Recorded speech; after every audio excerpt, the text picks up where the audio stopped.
Maintenant, on va entamer la comptabilisation des amortissements. Le principe, amorti, c'est constater une charge de l'exercice. Ça veut dire que cette charge s'impute directement au début du compte dotation de l'exercice au compte d'amortissement ou de l'indice au compte. Ça veut dire augmentation des charges. De l'autre côté, c'est constater une diminution de la valeur du bien. Cette diminution est enregistrée directement sur le compte d'immobilisation, mais portée au crédit du compte d'amortissement, réduction de l'actif. C'est création d'une ressource de financement. Tout ça va entraîner une création de ressources de financement. Pour obtenir le compte d'amortissement correspond à un compte immobilier particulier, il suffit d'intercaler le chiffre 8 en deuxième position de la classe 2. Par exemple, je donne un exemple. Immobilier en non-valeur, c'est le code 21.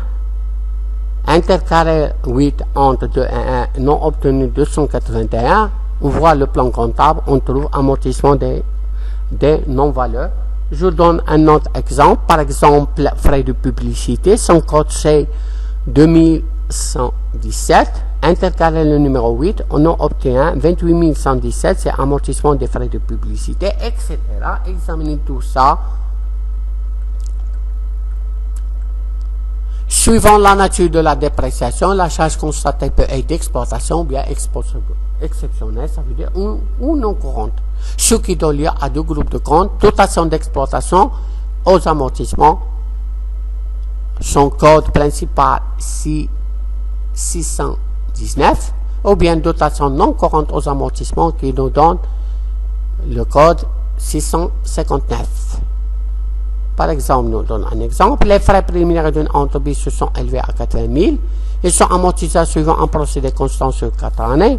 À la fin des 4 premières années, on passera les écritures, voir le plan comptable, utiliser le plan. Nous retrouvons dotation d'exploitation aux amortissements, c'est 20 000. Et amortissement et crédité, l'amortissement des frais préliminaires, 20 000. Comment on obtient? On a 4 années.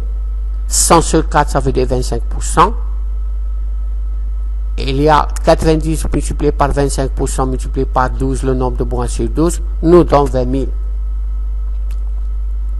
Inscription des amortissements dans le bilan et le CPC.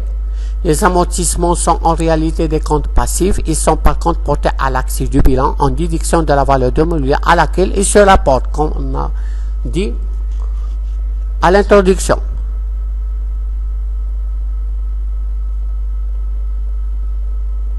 Par exemple, la valeur d'origine de frais préliminaires, c'est 16 000. L'exercice nous donne des amortissements. Dotation, c'est 4 000. Construction, c'est 15 000, etc. Total des amortissements non obtenus. Au bilan, c'est le bilan, c'est l'actif. Les frais préliminaires, 16 000. Total des amortissements, 12 000. On fait pour obtenir le net, on fait la différence entre brut et amortissement. Par exemple, pour la construction 300, c'est la valeur d'origine. Mais le cumul d'amortissement, ça veut dire le total des amortissements, ou bien le total des c'est 45 000. On va l'énoncer. Nous retrouverons 250, etc. Vérifiez le calcul.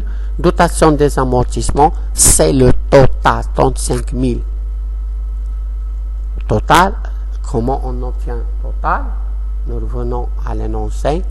C'est le total des annuités, n'est pas total des amortissements. Au bilan, inscrivons le total des amortissements, ça veut dire le total des annuités. Mais au CPC, c'est le total de quoi? Faites attention, total d'annuité, ça veut dire l'annuité. L'annuité. Au bilan, sigma de A. Au CPC, c'est A.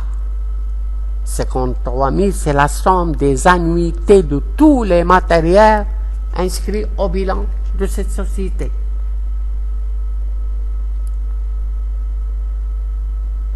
Si l'immobilisation est totalement amortie, le montant qui figure à la colonne montant brut serait égal à celui enregistré total des amortissements.